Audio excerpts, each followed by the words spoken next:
साहिब की सतनाम। तो आज परम पिता परमात्मा की अपार कृपा से गुना में ये मूल ज्ञान का सत्संग होने जा रहा है। बहुत बड़े भाग हैं उन जीवों के जो अपने अपने जीवन काल में एक बार भी इस सत्संग को सुन पाते हैं, और उससे भी बड़े भाग होते हैं उन जीवों के जो इस ज्ञान को थोड़ा सा भी समझ पाते हैं। क्योंकि आना बैठना 1 घंटा 2 घंटा सुन के चले जाना ये बहुत आसान है, लेकिन एक एक बात पे विचार करना, एक एक बात को ग्रहण करना, चिंतन मनन करना ये बहुत मुश्किल है। जब मालिक की कृपा होती है, बंदी छोड़ की दया होती है, तब जाकर कोई जीव इस मूल ज्ञान को समझ पाता है। नहीं तो किसी जीव के बस की बात नहीं है कि इस ज्ञान को समझ पाए। तो आज उसी मूल ज्ञान को समझाया जाएगा जिसको पाने के लिए बड़े बड़े राजा महाराजा अपना राजपाट छोड़ के चले गए, बड़े बड़े महात्मा अपना ग्रस्त जीवन छोड़ के चले गए। देखो महात्मा बुद्ध, बीवी सोती रह गई, बच्चा सोता रह गया, माँ बाप सोते रह गए, पूरा राजपाट छोड़ के चला गया सत्य की खोज में। और आप कितने किस्मत वाले हो कि सत्य खुद चल के तुम्हारे गांव में आया है समझाने के लिए। सोचो, किसी को घर नहीं छोड़ना पड़ा, किसी को माँ बाप नहीं छोड़ने पड़े, किसी को बीवी बच्चे नहीं छोड़ने पड़े, लेकिन अगर फिर भी तुम ना समझ पाओ तो इससे फूटी किस्मत किसी की नहीं होगी। अगर कोई इस ज्ञान को सुनकर भी नहीं समझ पाता तो भूल जाओ कि जन्मों जन्मों तक, युगों युगों तक उसका कभी कल्याण होने वाला है, कभी नहीं होगा। इसलिए हर चीज को गहराई से समझना है। परमात्मा का ज्ञान है, सब जीवों के लिए है। इसमें कोई बड़ा छोटा या कोई मान बढ़ाई वाली बात नहीं है। सब मालिक के जीव हैं। चाहे कोई गुरु बन के बैठा है, चाहे कोई चेला बन के बैठा है, इससे कोई फर्क नहीं पड़ता। ज्ञान सबके लिए एक है, ज्ञान सबके लिए कल्याण ज्ञान को ध्यान से समझना। तो क्या कहते हैं, अच्छे से समझना है। एक जयकारा लगाएंगे परमात्मा के नाम पे और उसके बाद सत्संग शुरू करेंगे। बोलिए परम पिता परमात्मा की, सतगुरु बंदी छोड़ कबीर साहिब की, सभी संतों की, सभी भक्तों की, आज के आनंद की, सकल हंस को बंदगी साहिब बंदगी। तो परमात्मा अपने जीवों के लिए जिस ज्ञान को इस धरातल पे भेजते हैं उसको मूल ज्ञान कहते हैं। और जो ज्ञान हमें समाज में मिलता है, हमें अपनी जात पात में, अपने धर्म में मिलता है, वो ज्ञान क्या होता है, वो पवित्र ज्ञान होता है। यानी उसकी वो आपको एक पवित्र आत्मा बनाने के लिए, एक पवित्र जीव बनाने के लिए भरपूर कार्य करता है। जैसे कोई शराबी कबाबी है, अब वो मंदिर जाना शुरू कर दे तो उसको पंडित जी 4 अच्छी बातें बताएंगे, बेटा मांस मत खाया करो, दारू मत पिया करो, ये सब ज्ञान उसको देंगे। और वो धीरे धीरे ये मांस मटन खाना, ये जीव हत्या करना, पाप करना, ये शराब पीना, लोगों से झगड़ा करना, ये सब बंद कर देगा। धीरे धीरे अपने आप बंद हो जाएगा। तो वो क्या कहलाएगा, एक पवित्र आत्मा। वो पवित्र आत्मा के लोग कहेंगे कितना पवित्र आत्मा है, कितना अच्छा आदमी है, लेकिन उससे उसकी मुक्ति हो जाएगी, वो नहीं होगा। मुक्ति का खेल नहीं है यहाँ पर। यहाँ पर कौन सा खेल चल रहा है, पवित्र आत्मा बनाने का खेल चल रहा है। अगर कोई मुसलमान है, वो शराबी कबाबी हो गया, उसको कोई नमाज पढ़ने वाला ले गया मस्जिद में, उसको ज्ञान मिला कि ये शराब पीना छोड़ो, ये सब गलत काम छोड़ो और 5 टाइम की नमाजें पढ़ो, अल्लाह को याद करो और कोई ये सब करने लग गया तो क्या बन जाएगा वो? पवित्र आत्मा। लोग कहेंगे बड़ा नमाजी है भाई, बहुत अच्छा बनता है। यानी तुम्हें एक बुरे आदमी से अच्छा आदमी बनाने के लिए पवित्र ज्ञान का सहारा लेना पड़ेगा। लेकिन तुम्हारी मुक्ति कैसे होगी, उसके लिए क्या करना पड़ेगा? जब तक ये नहीं जाना तब तक वो ज्ञान में किसी काम का नहीं है।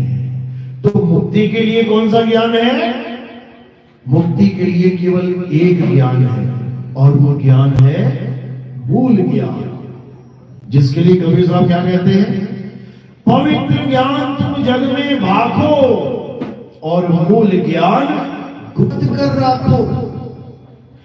इस पवित्र ज्ञान को तुम धर्मदास अपने संसार में, अपने सब भक्तों में जहां जहां तुम जाते हो उसको भागो, लेकिन जो मूल ज्ञान है उसको गुप्त करके रखो।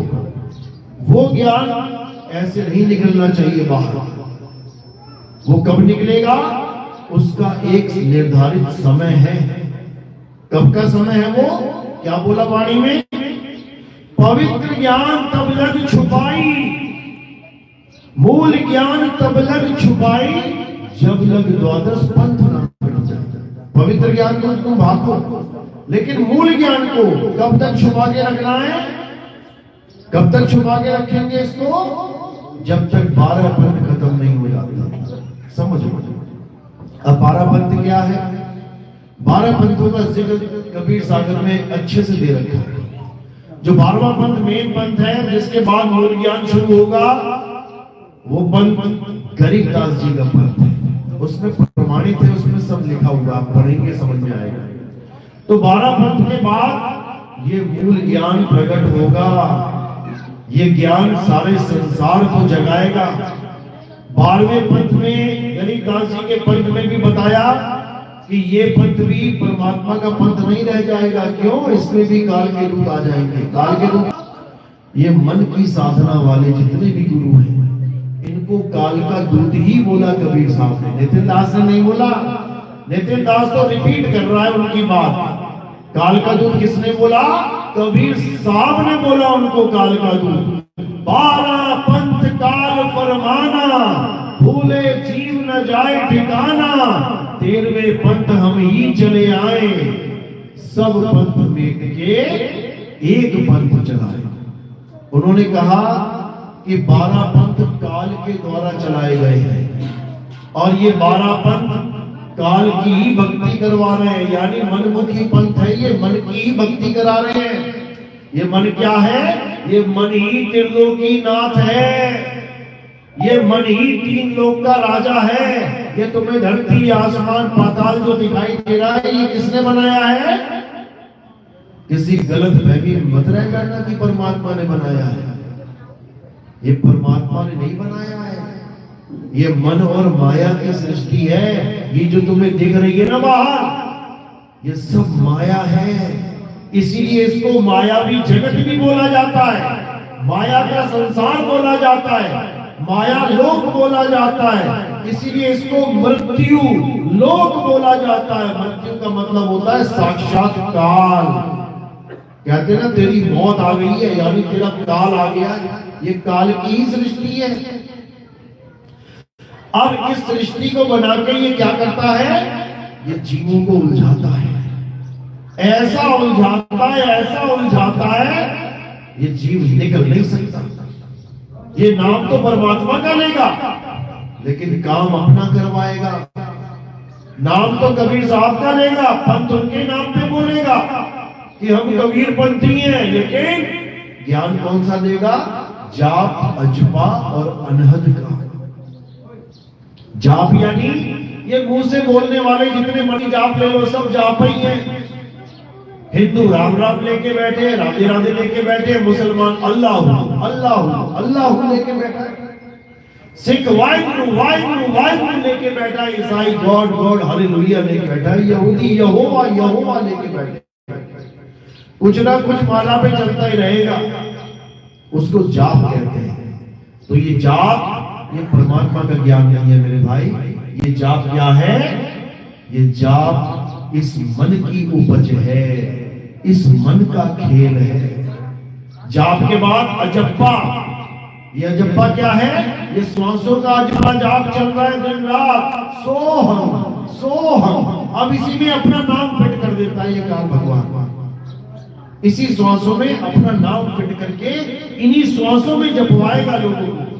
कभी कहेगा ओम सोहम जप लो, कभी कहेगा अकेला सोहम जप लो, कभी कहेगा राम राम जप लो श्वासों में, कभी कहेगा शिव शिव जप लो, कभी कहेगा तू मैं जप लो, कभी कहेगा हम तुम जप लो, कभी कहेगा गुरु गुरु जप लो, कभी कहेगा वाहे। यानी कोई भी नाम नहीं छोड़ेगा, सब नाम जपवा देगा ये अपने सांसों में। इसको कहते हैं अजपा जाप। दुनिया का कोई भी नाम अगर तुम श्वासों में जप रहे हो तो ये अजपा जाप ही है। और इससे आगे क्या करवाएगा? अनहद नाद। यानी शरीर के अंदर होने वाली 5 धुनें।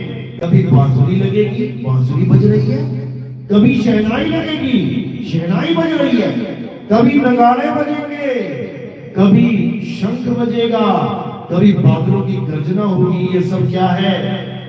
ये सब माया है। जो संत सार शब्द के नाम पे कहे कि एक बांसुरी जैसी मधुर धुन आ रही है, वो सब माया है। कोई सार शब्द के नाम पे कहे कि मुझे शंख की ध्वनि सुनाई दे रही है, माया है। कोई कहे मुझे नगाड़े बज रहे हैं, मुझे ऐसा सुन रहा है, मुझे वैसा सुन रहा है, सब माया है। ये अनहद नाद भी माया है। इसीलिए साहिब ने बोला जाप मरे अजपा मरे, अनहद भी मर जाए, और सूरत समाए शब्द में वाको काल न खाए। अब ये शब्द क्या है? जब तक तुम्हें ये शब्द का भेद बताने वाला गुरु नहीं मिल गया, भूल जाना कि किसी को मुक्ति मिलेगी। यही आना पड़ेगा बार बार जन्म मरण में, याद रखना। इसके अलावा कोई रास्ता नहीं है। जन्म मरण में आना है तो जाप अजपा अनहद अपनाते रहो, बार बार टिकट कट जाएगी आने की। और अगर जन्म मरण से मुक्त होना है तो मेरे भाई एक ही रास्ता है, और वो रास्ता क्या है? सार शब्द। कबीर साहब कह रहे हैं बाणी में, सार शब्द कहीं वांची हो, मानो रतबारा, अक्षर पुरुष पेड़ निरंजन वाकी डारा। बिल्कुल क्लियर कर दिया।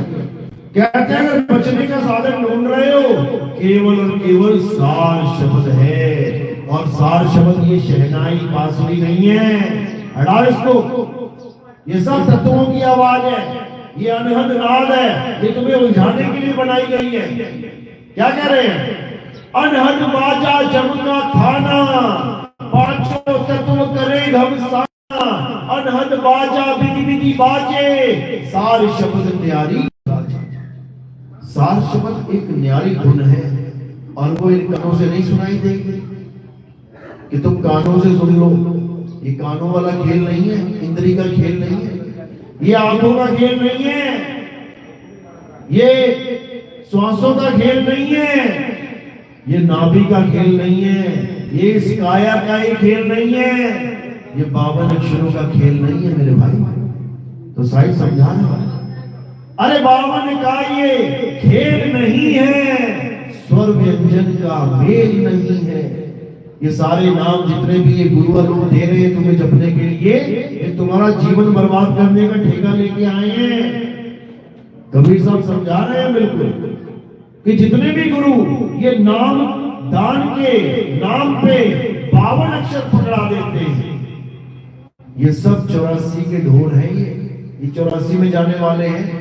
तुम्हें देखने में लग रहा वाह गुरु जी की क्या शान है, क्या बढ़िया आसन पे बैठे हैं, हजारों लोग पंखा कर रहे हैं, खूब दान चंदा आ रहा है।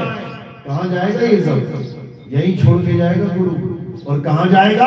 अरे झूठा गुरु अजगर बना, 184 जाए और सारी संगत चीटी बनी, तोड़ तोड़ के खाए। अभी तो खूब पंखे कर रहे हैं, बढ़िया बढ़िया, अभी खूब सेवा चल रही है। जब ये चीटी बन जाएंगे ना, फिर करेंगे असली सेवा, फिर तोड़ तोड़ के खाएंगे। कारण क्या है तो गुरुजी, कारण क्या है? दे तो ज्ञान ही रहे हैं। कारण क्या है? दे तो प्रभु का नाम ही रहे हैं। तो इतनी खतरनाक योनि में जाएंगे क्यों? क्योंकि वो अपने चेलों का मनुष्य जन्म बर्बाद कर बैठे। ये दोष लगा है गुरु को, यानी अपने चेलों का जीवन बर्बाद करके वो मुक्त होगा क्या? कभी नहीं होगा। तो अब अजगर बनेगा जाके, क्योंकि पहले भी अजगर की तरह पड़ा रहता था पहले पे। ये गुरु जितने आश्रम बना के बैठे हैं, ये अजगर की तरह नहीं पड़े हैं। तो बता दो, खाया पिया लेट गए, सेवा करवाई, खाया पिया लेट गए, सेवा करवाई, खाया पिया लेट गए। अजगर का यही काम होता है। इसीलिए साहिब ने बोला है, बड़ा चुन के बोला है कि झूठा गुरु अजगर बना, 1,84 जाए और सारी संगत चीटी बनी, तोड़ तोड़ के खाए। समझ लो।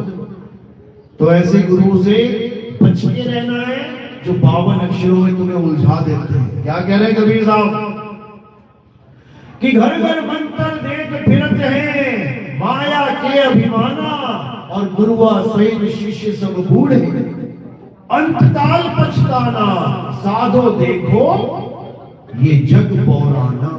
ये दुनिया पागल हो गई है, ये पागल हो गई है। ये समझ नहीं पा रही कि जो गुरु मुझे नाम मंत्र जपने के लिए दे रहा है वो मेरा हितकारी नहीं है, वो मेरा जन्म बर्बाद करने के लिए संसार में आया है। समझ लो। इसीलिए कबीर साहब ने बार बार समझाया, अरे एक नाम को जान के दूजा दे बहा, चंचल से नीचल भया, नहीं आवे नहीं जा। एक नाम को जान के, कौन सा नाम? जो हमारे झंडे पे लिखा होता है। क्या लिखा होता है?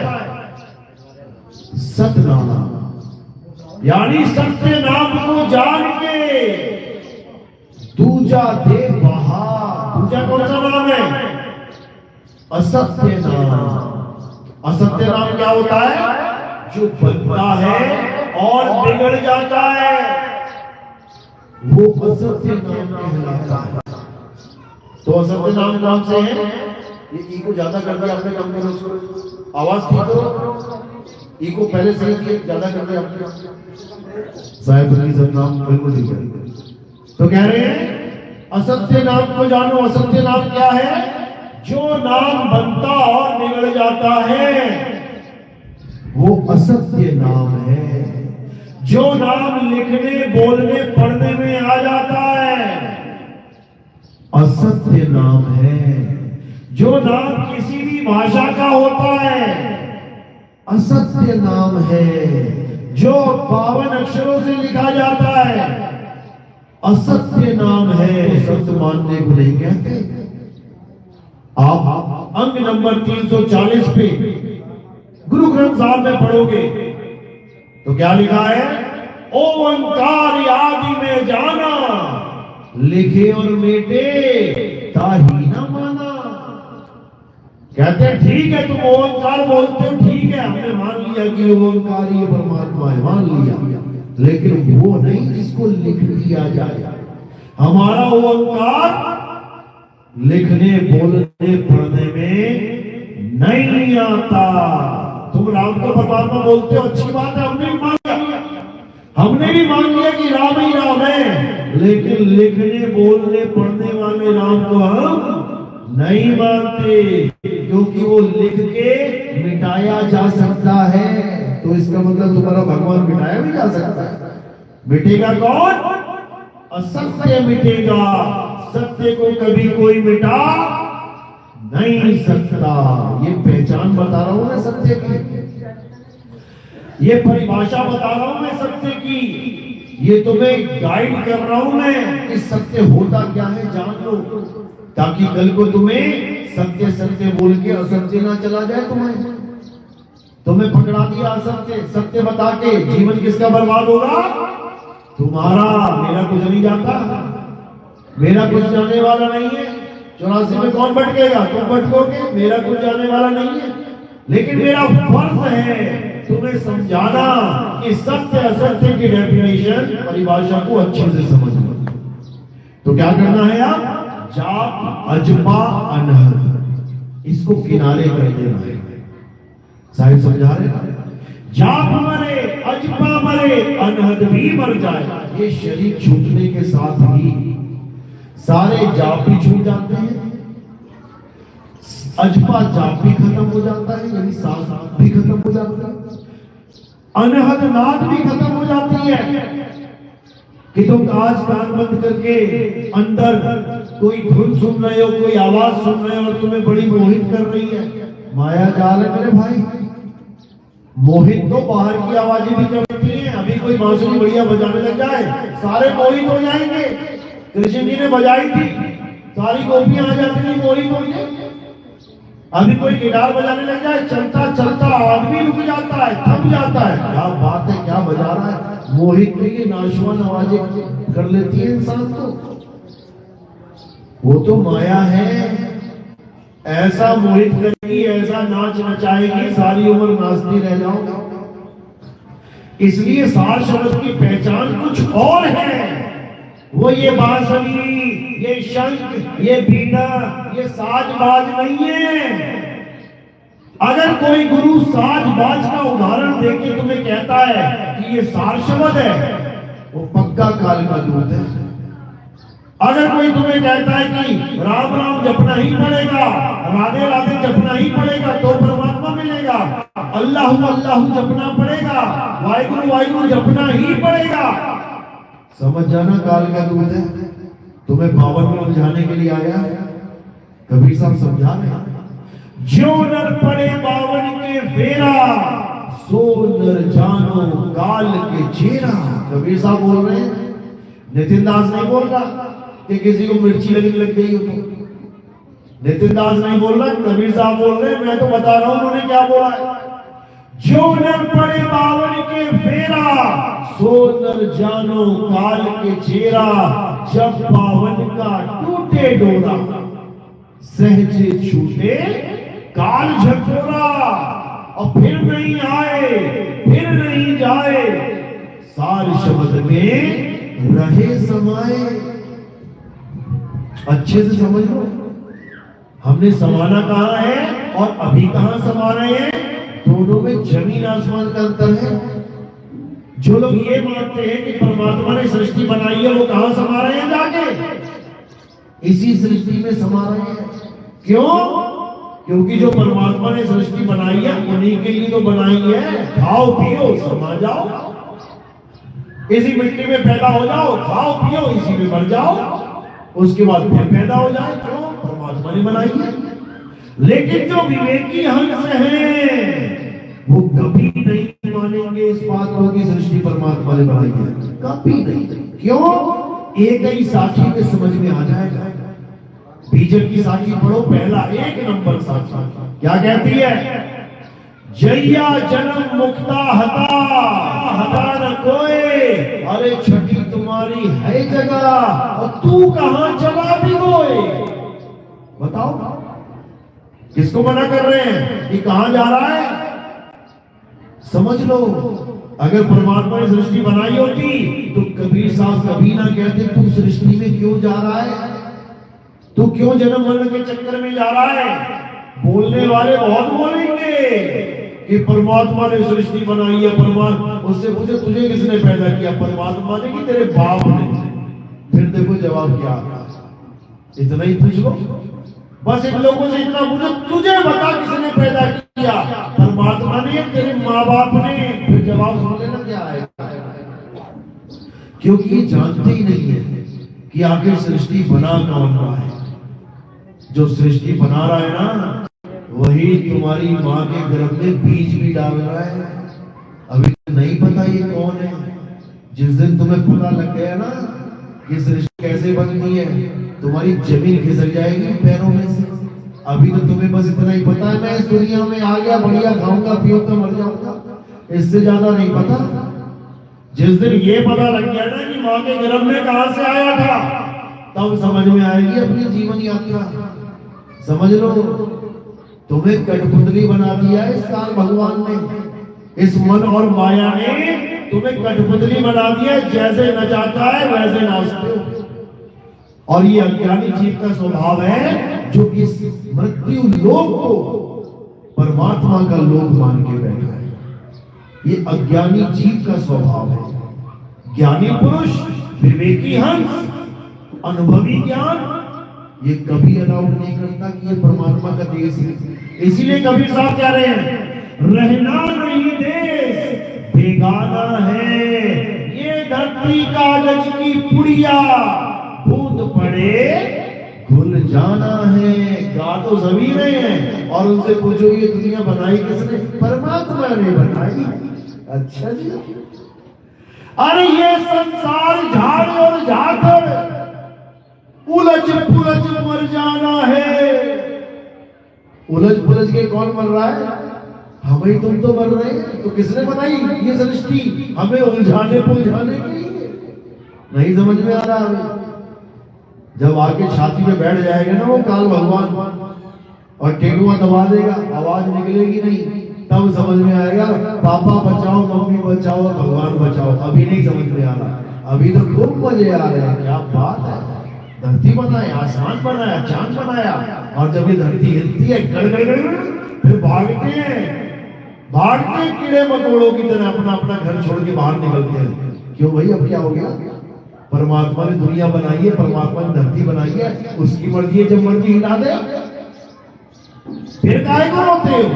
अरे मेरा बच्चा मर गया, दब गया, परमात्मा ने दबाया, क्यों रो रहा है? अरे मर गए, आग लग गई, परमात्मा ने लगाई है, क्यों रो रहा है? गोलियां चल गई, 28 लड़के मर गए, परमात्मा नहीं मारे होंगे ना जब उसकी दुनिया है। परमात्मा की दुनिया में क्या आतंकवादियों का राज चलेगा? किसका राज चलेगा परमात्मा की दुनिया में? बताओ जरा, परमात्मा की दुनिया में किसका राज चलेगा? परमात्मा का। तो उसको एक्सेप्ट करो, हजम करो बात को।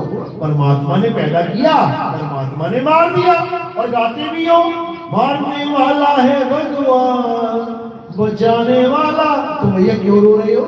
क्यों हाय हाय कर रहे हो? क्या बच्चों वाली बात है? ये किसी परमात्मा परमात्मा ने नहीं बनाया। अरे साधो निरंजन जाल फसारा, ये निरंजन का जाल है जिसमें सारी मछलियां फंसी पड़ी हैं। समझ लो, ये निरंजन का जाल है, लेकिन किसी को नहीं समझ में आ रहा। किसके समझ में आएगा? जो परमात्मा का विवेकी हंस होगा, जो मालिक का विवेकी हंस होगा, केवल वही। जो मालिक का विवेकी हंस होगा, केवल वही जान पाएगा कि मैं गलत देश में आ गया हूं भाई, पता नहीं कहां से आ गया। और उसके बाद कोई अता पता नहीं कब टिकट कट जाए। सुबह निकला हूं घर से, शाम वापसी का आता पता नहीं कि पहुंच पाऊंगा कि नहीं। देखो लोगों को फोन आते हैं, आपका लड़का कहां गया था? अरे वो तो मार्केट गया था। अरे वो लाश पड़ी है, मर गया वो। क्या बात कर रहे हो? एक्सीडेंट हो गया। समझे? घर वापसी की कोई गारंटी नहीं है जिस परमात्मा के देश में तुम रहते हो। लेकिन एक डायलॉग हटा हुआ है, आएगी देखी जाएगी। फिर क्या देखोगे? फिर तो एक फोन होगा, लेके दौड़ रहे हॉस्पिटल में। अब उनको कहो क्यों दौड़ रहे हो? आ गई, देख लो ना, देख लो आ गई। अब क्या खलबली मच गई? अब क्या दौड़ धूप चल रही है? इधर फोन करो ना, अरे आ गई, कहते ना आएगी देखी जाएगी। अब देख तो लो आ गई है, अब क्यों नहीं देख पा रहे हो भाई? अब क्यों तुम्हारे अंदर खलबली मची पड़ी है? आ गई है, अब देख ले अच्छे से कैसी होती है। अभी किसी को कहो ना कि भाई परमात्मा का नाम ले ले, अरे क्या बात कर रहे हो? आएगी देखी जाएगी, मरना सबने, तो सबने हैं, तो तुम भी मर जा। फिर नहीं मरेगा, फिर कहेगा हॉस्पिटल ले चलो। अब क्या हॉस्पिटल ले चलो? सबने मरना है, तुम भी मर जा। हालत खराब हो जाती है। ये कहना आसान है, भुगतना बहुत मुश्किल है। तो इसलिए कबीर साहब समझा रहे हैं कि इससे पहले कि काल भगवान आ जाए और तेरी दुर्दशा हो जाए, इससे पहले तू अपने असली घर को छीन ले, अपने निज धाम को जान ले, अपने निज घर की पहचान कर ले। ये तेरा निज घर नहीं है, ये मृत्यु लोक है, ये मृत्यु के देवता काल भगवान का लोक है। अरे यार शंकर जी की बीवी नहीं बची, उसको लाश बना दिया, वो महामृत्युंजय मंत्र लेके ना जिंदा कर पाए उसको, ले लेके घूमते रहे 6 महीना। हार के विष्णु जी आए, वही जिंदा कर देते, वो भी ना कर पाए। फिर क्या किया, चक्कर मार दिया, 9 टुकड़े कर दिए। 9 टुकड़े तो कोई भी कर दे, जिंदा करते। समझ में आती बात, भगवान हो कमाल है। तो इसीलिए कबीर साहब क्या कह रहे हैं, जब भोले शंकर का मंत्र नहीं काम कर पाया तो तेरे मंत्र कहां से काम करेंगे।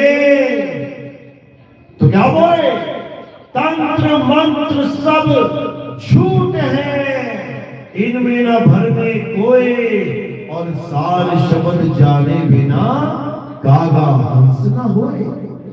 ये सार शब्द जाने बिना कागा हंस न होए, यानी अगर तुम अपने सत्य स्वरूप को जानना चाहते हो, अगर तुम अपने असली स्वरूप को जानना चाहते हो, तो वैसे गुरु की शरण में जाओ जिसने सार शब्द को जान लिया है, जिसने आत्म देव को पहचान लिया है, जिसने सत्य पुरुष को समझ लिया है, अनुभव कर लिया है। केवल वही तुम्हें तुम्हारे आत्म स्वरूप का ज्ञान दे सकता है, नहीं तो ये सब नकली माल लेके बैठे होंगे। गीता में यही समझाया है कि अर्जुन, अगर तुम आत्मा को जानना चाहते हो, अगर तुम आत्म तत्व यानी सत्य को समझना चाहते हो, तो तुम ऐसे तत्वदर्शी संत की शरण में जाओ जिसने आत्मा को जान लिया है, जिसने अपने स्वरूप को जान लिया है। केवल वही तुम्हें तुम्हारे स्वरूप का ज्ञान दे सकता है, अन्यथा और कोई नहीं दे सकता। ये नाम जपाने वाले राधे राधे जप लो, राम राम जप लो, अल्लाह अल्लाह जप लो, वाहिगुरु वाहिगुरु, ये लाखों करोड़ों अरबों बैठे हुए हैं। ये नाम जपाने वाले लाखों करोड़ों अरबों बैठे हैं, लेकिन आत्म स्वरूप लखाने वाले कहते कोटि कोटि करोड़ों में कोई एक, वो भी जिसपे मालिक की मोहर लगी हो, जिसको परमात्मा ने चुना है, वही तुम्हें लखा सकता है। ये ज्ञान के चोर नहीं। कई लोग ज्ञान के चोर होते हैं। ज्ञान के चोर कैसे होते हैं? आजकल तो यूट्यूब है, पहले ज्ञान की चोरी बहुत कम हो पाती थी। पहले पाखंडवाद में लोगों को उलझाया जाता था। कोई गर्दन घुमाने लग गया, कोई कैसी कैसी आवाजें निकालने लग गया, कोई कुछ करने लग गया, कोई कुछ करने लग गया, कोई ताबीज बांधने लग गया। यानी ज्ञान नाम की कोई चीज नहीं, बस पाखंड में उलझाने लग गया। पहले ये चलता था, लेकिन आज ज्ञान के चोर बैठे हुए हैं। कैसे? यूट्यूब खोलो, देखो, लिख दो आत्म ज्ञान। अब देखो तुम लाइन से मिल जाएंगे तुम्हें। एक आत्म ज्ञान, 2 आत्म ज्ञान, 3, 4, 5, 6, पूरा दिन बीत जाएगा, तुम आत्म ज्ञानी गिनते रह जाओगे। बताओ। और नानक साहब कह रहे हैं, जग में नाम अलग है संतों, यानी पूरी दुनिया में कोई एक बिरला आत्मज्ञानी होता है पूरे संसार में। और यूट्यूब ऐसा संसार है जिसमें हर दूसरा आदमी आत्मज्ञानी बना बैठा है। ये यूट्यूब ऐसी चीज बन गई है, इसमें बेड़ा गर्क कर दिया लोगों को। इसमें ऐसे ऐसे पाखंडी बैठे हुए हैं जो दूसरों का ज्ञान सुनते हैं। अच्छा, बाबा जी ने ये बात करी, बहुत सारे लाइक्स मिले, अगले सत्संग में वही बात रख देते हैं। बताओ, हद करते हैं, जिसको कहते हैं हद करना।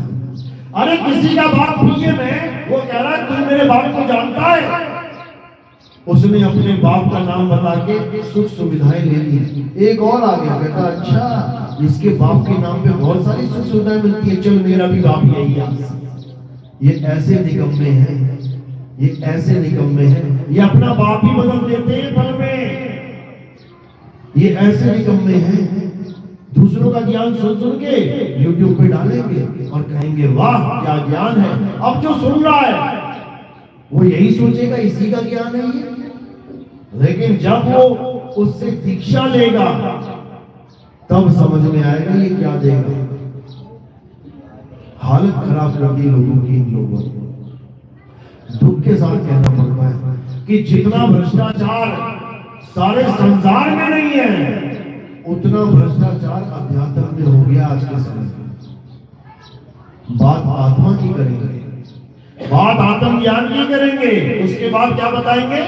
बांसुरी की आवाज, शहनाई की आवाज, मर्दंगी की आवाज, फलानी आवाज, ढिकानी आवाज। अरे तेरी आवाज क्या है? अपनी आवाज बता, क्योंकि तेरी आवाज ही सार शब्द है। तुझे तो इतना भी नहीं पता कि ये भी तेरी आवाज नहीं है। ये जो तुम बोल रहे हो ना, ये तुम्हारी आवाज नहीं है। जो तुम सुनते हो हाँ हाँ ये तो मेरी आवाज है, हाँ हाँ ये तो फलाने की आवाज है, ये तो मामी जी बोल रही है उसकी आवाज है, ये मामा जी, ये आवाज भी तुम्हारी आवाज नहीं है। किसकी आवाज है पता है? किसकी है?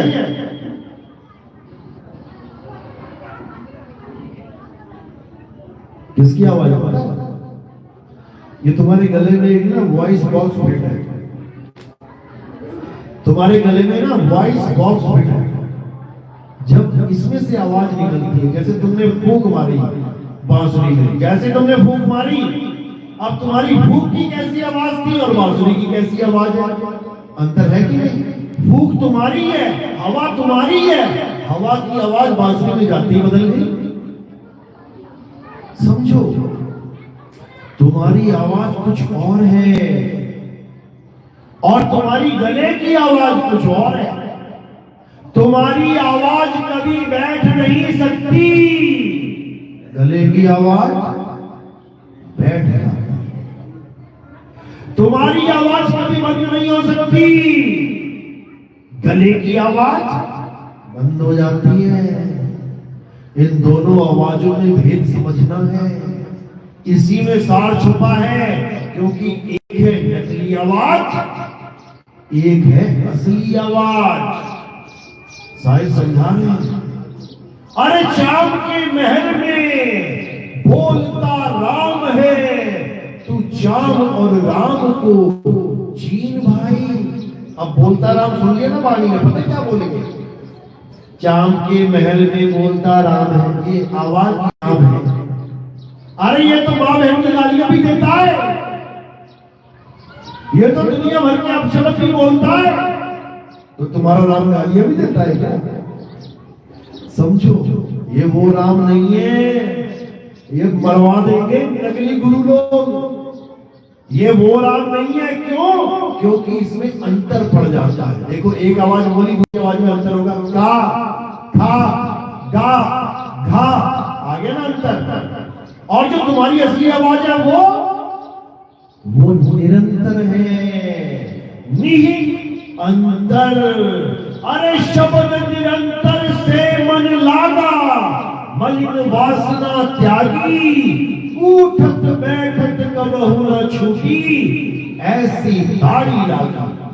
जो असली शब्द है वो निरंतर शब्द है, और जो नकली शब्द है उसमें अंतर पड़ जाता है। देखो, राधे राधे राधे असली है कि नकली? कबीर कबीर कबीर असली है कि नकली? अल्लाह अल्लाह अल्लाह असली है कि नकली? जहां पे अंतर पड़ जाए वो असली ही रह जाता।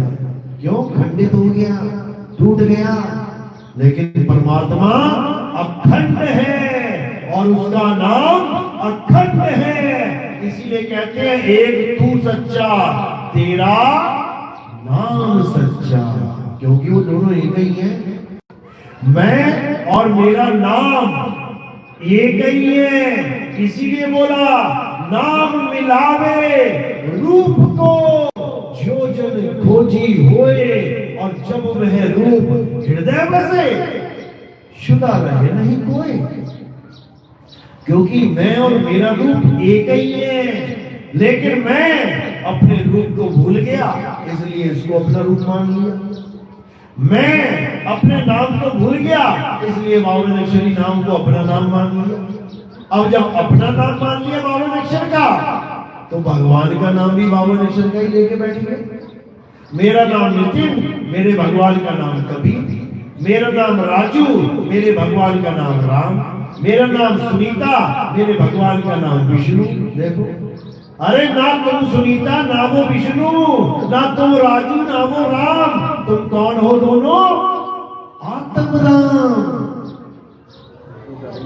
समझो, तो इसी को समझना है। जिसको तुम राम समझ रहे हो वो असल में 52 अक्षर है, और असली राम क्या है? 52 से परे आत्म राम, जो मुझ में भी है और तुझ में भी है। इसीलिए बोला मुझ में राम, तुझ में राम, सब में राम समाया, और सबसे कम प्रेम जगत में कोई नहीं पराया। वो राम तुझ में भी रमा हुआ है, वो मुझ में भी रमा हुआ है। तो फिर हमारा भगवान कोई पत्थर कैसे हो गया? या तो तुझे भगवान मान लूं, या मैं खुद को भगवान मान लूं, क्योंकि दोनों में राम है। लेकिन ना तुझे माना, ना खुद को माना, और किसको मान लिया?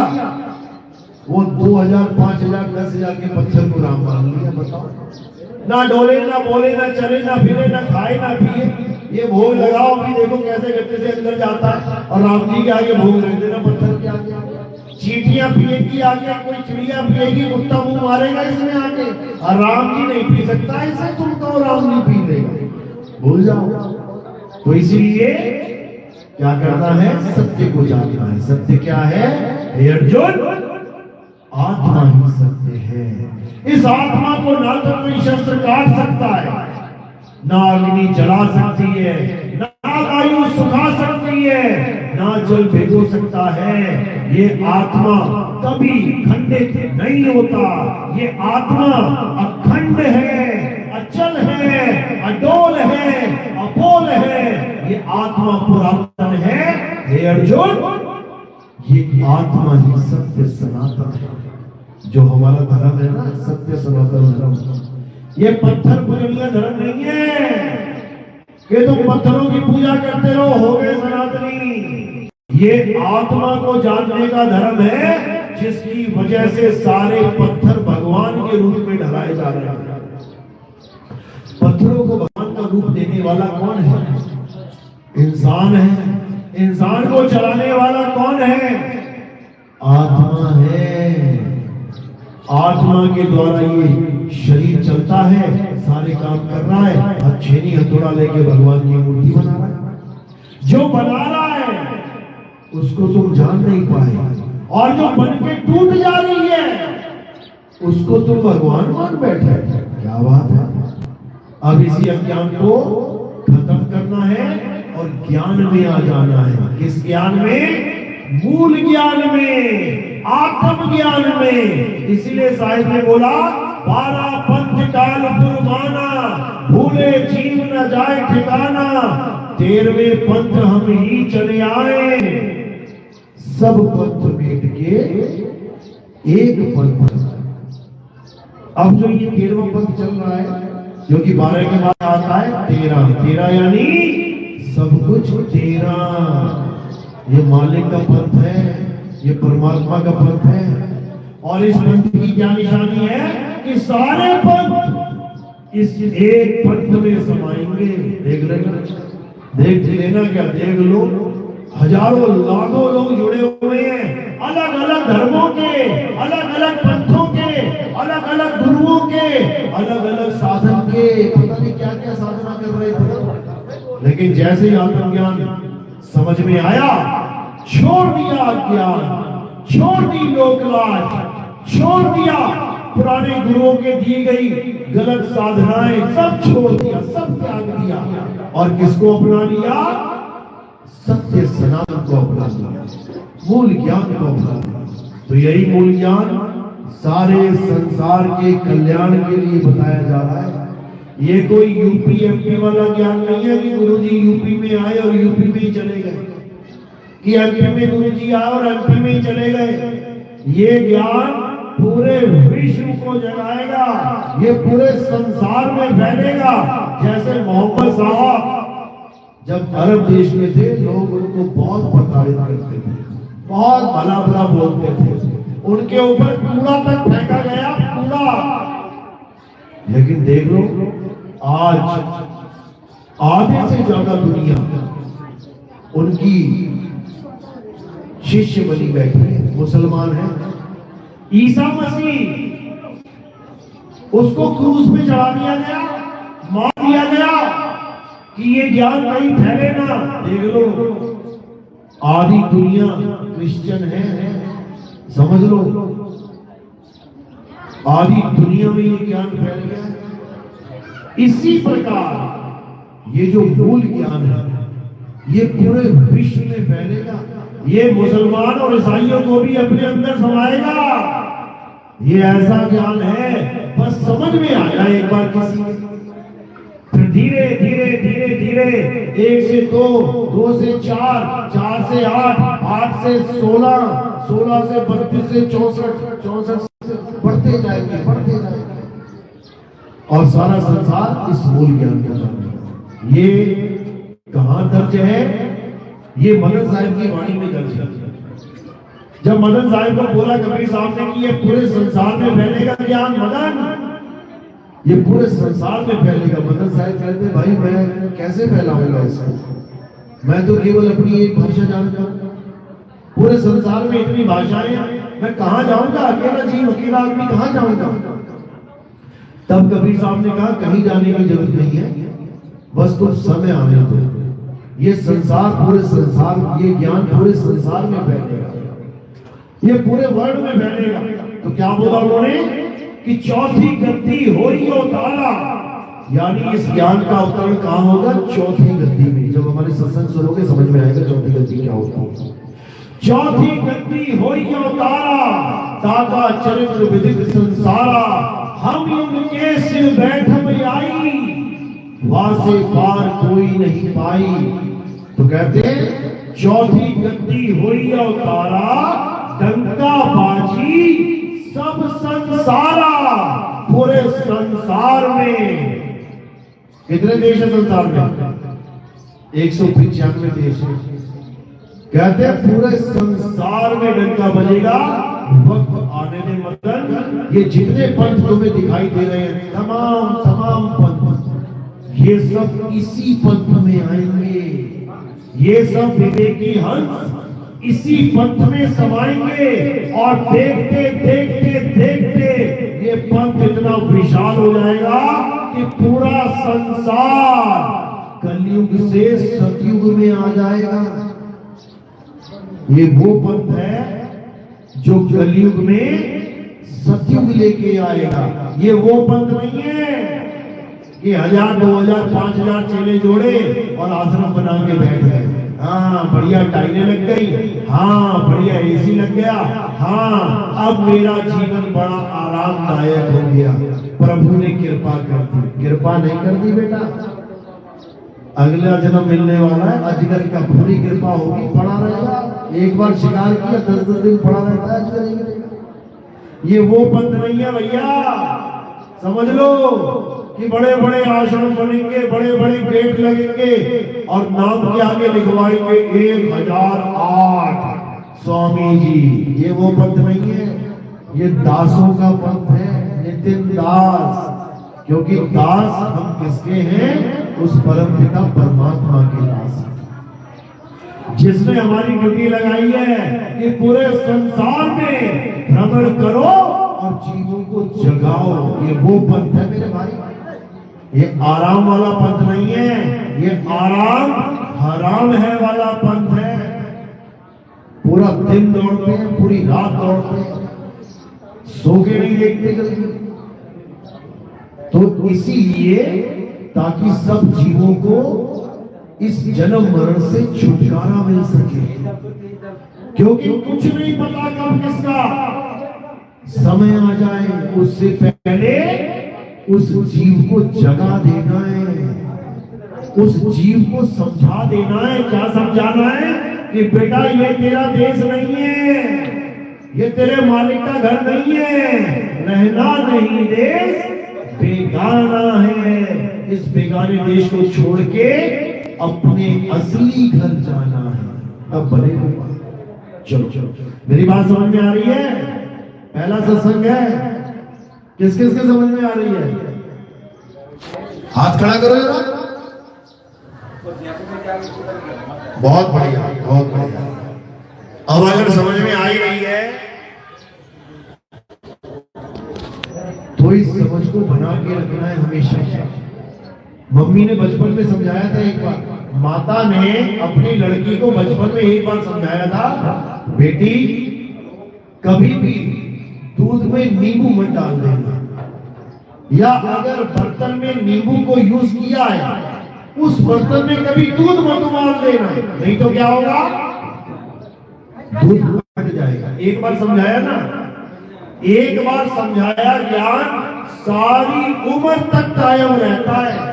बुढ़ापे तक भी तुम कभी ये नहीं करोगी इधर दूध उबलना उधर तुम उठा के नींबू डाल दो, डालोगी कभी? कभी नहीं डालोगी। इसी प्रकार एक बार अगर मूल ज्ञान समझ में आ जाए तो बेटा अज्ञान धारण मत करना। एक बार समझ में आ गया कि आत्मा ही सब कुछ है, आत्मा ही सत्य है, उसके बाद कभी जीवन में पत्थर मत पूजना, नहीं तो सोचो इतनी छोटी किस्मत है कि तुम सोच भी नहीं सकते। क्योंकि पहली बात तो ये आत्मज्ञान प्रकट ही युगों युगों के बाद होता है, और उसके बाद तुम सुनने के समझने के बाद भी पत्थर को भगवान मान के पूजो तो तुमसे बुरी किस्मत, तुमसे फूटी किस्मत किसी जीव की नहीं है, याद रखो। इसलिए अब क्या करना है? अब आत्म देव की पूजा करनी है, आत्म ज्ञान को जानना है, आत्म तत्व को जानना है, तभी तुम बनोगे आत्म ज्ञानी। चलो, तो आज का सत्संग यही समाप्त करते हैं, क्योंकि अगला सत्संग भी है छपेड़ा में, वहां भी पहुंचना है। क्योंकि हमारे सत्संग रोज 1 2 3 4 5 भी होते हैं, कई बार दिन में 5 सत्संग, जहां दूरी कम होती है 50 किलोमीटर पे। क्योंकि हमारा एक ही काम है, भागो और जागो।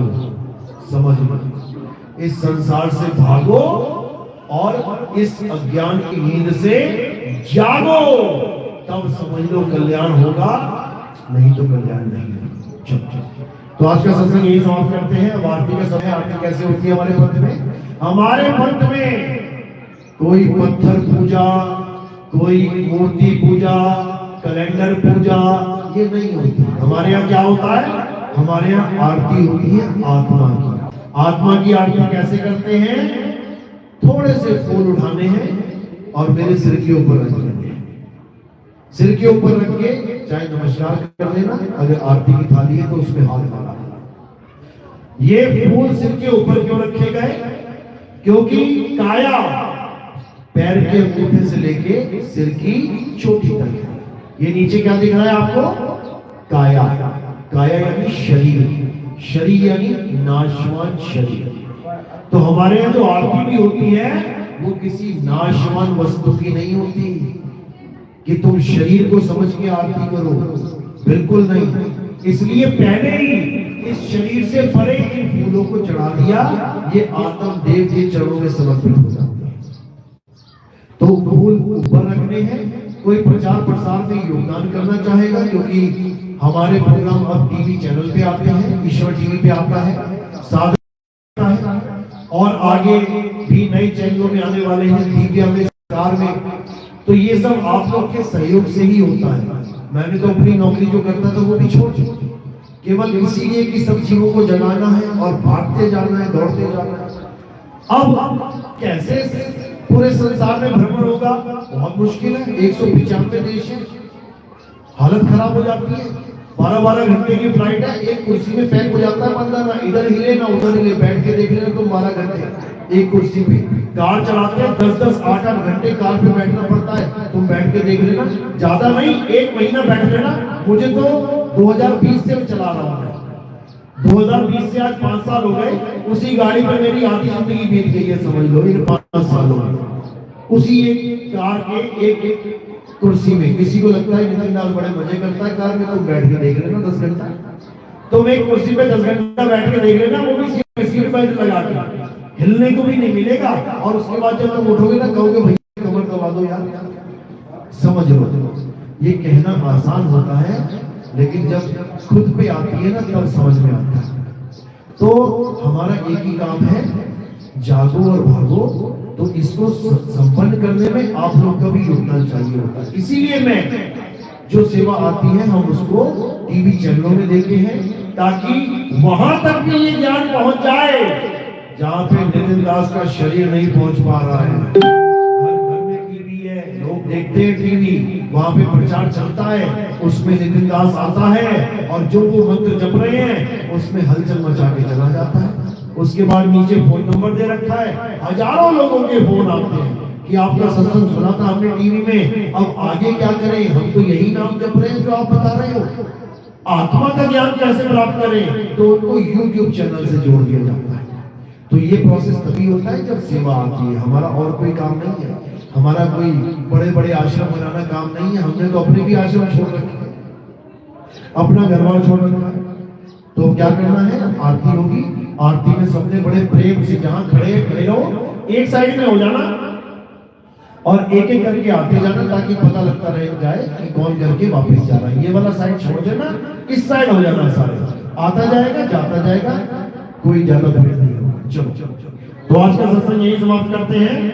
बोलिए परमपिता परमात्मा की, सतगुरु बंदी छोड़ कबीर साहेब की, सतगुरु मदन पति साहेब की, सतगुरु राम सेवक साहेब की, सतगुरु विराटपति साहेब की, सत्संग कराने वालों की, इनके माता पिता की, इनके बाल गोपाल की, इस गांव नगर बस्ती की, आज के आनंद की, सकल हंस को बनने साहेब बंदगी सतनाम सतनाम। तो अब आरती होगी, किसकी होगी, सतनाम की होगी। आरती हमारे यहाँ सतनाम की होती है। सतनाम यानी आत्मा। तो आरती लगाओ, आरती सतनाम की कीजिए। नेट किसका चल रहा है, नेट किसका चल रहा है फास्ट, अपना मोबाइल ले लो। अगर मोबाइल में 4G चल रहा है, 5G चल रहा है, तो आरती लगा लो, आरती सतनाम की कीजिए।